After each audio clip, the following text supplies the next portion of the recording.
What happens when you set expectations too high? Is this a direct route to stress and depression? What is the purpose of expectations? Is it our way of predicting how we want things to go? Expectations can seem harmless, but are they? When we were young, we learned that expectations are good. The more our parents meet our expectations, the safer we feel and the more we trust them. But this comes at a price. As we age, we start to encounter people who break our trust. Relationships are based on trust, so expectations and trust are always a double-edged sword. When we start romantic relationships, we are naturally naive and think that our significant other should just meet our expectations of trust. And when they don't, it can seem like a crushing defeat. People are human and they make mistakes, and we become jaded when we learn about the reality of human flaws and weakness.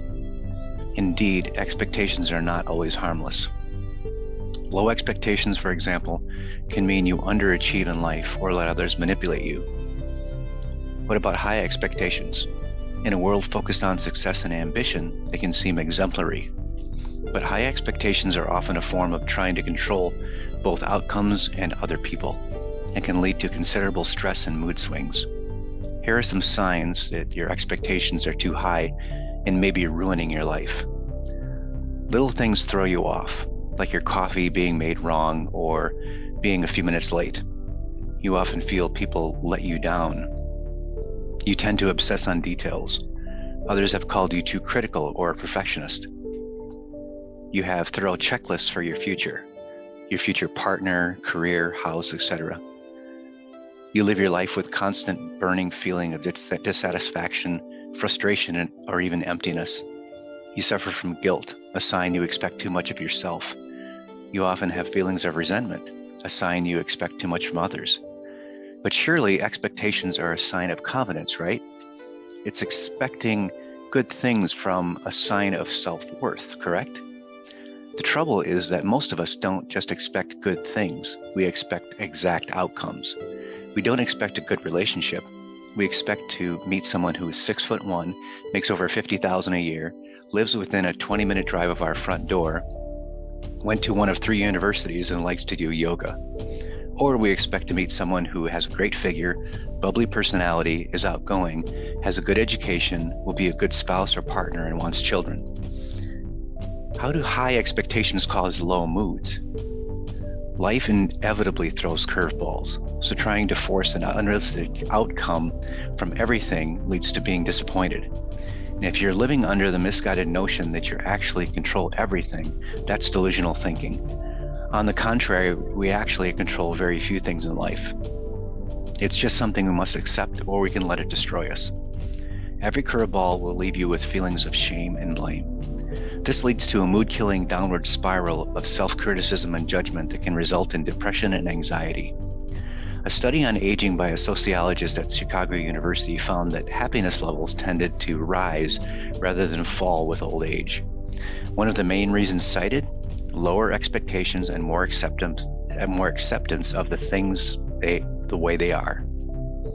As for having high expectations from others, nobody lasts long on a pedestal without falling.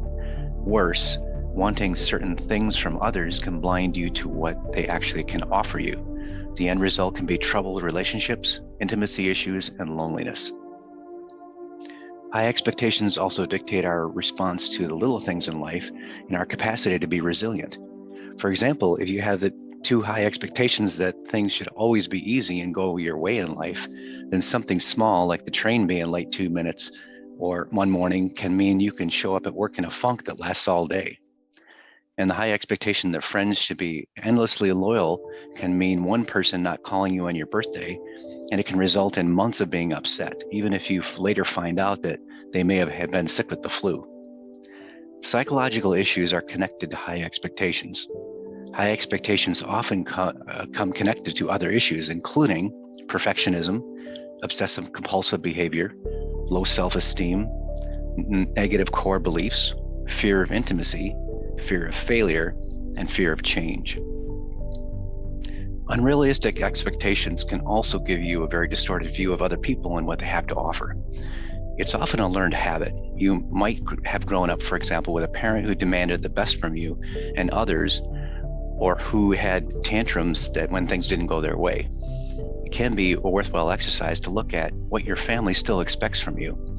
Do you still place those same demands on yourself? Or have you possibly projected them onto others now, demanding from them what was once unfairly asked of from you? How do you know what your expectations are? Try making an expectation inventory. Sit down and write down your expectations are from each area of your life, trying to be as honest as possible. What do you want from work, family, home, and your money situation? What about spirituality and leisure and your social life?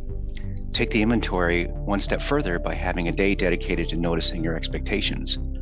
First, set a timer and go off every hour on the hour and write down what you expected during the hour that just passed.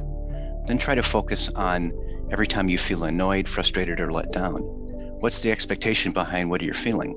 Write that down too.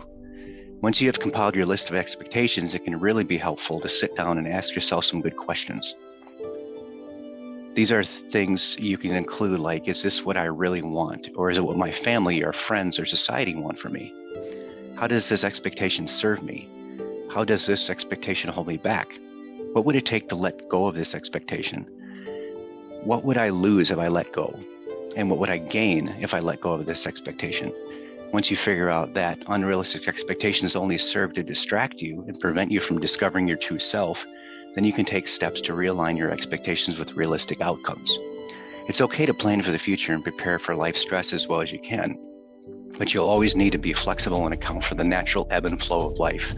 This will prevent excessive overwhelm and burnout. Take care of yourself.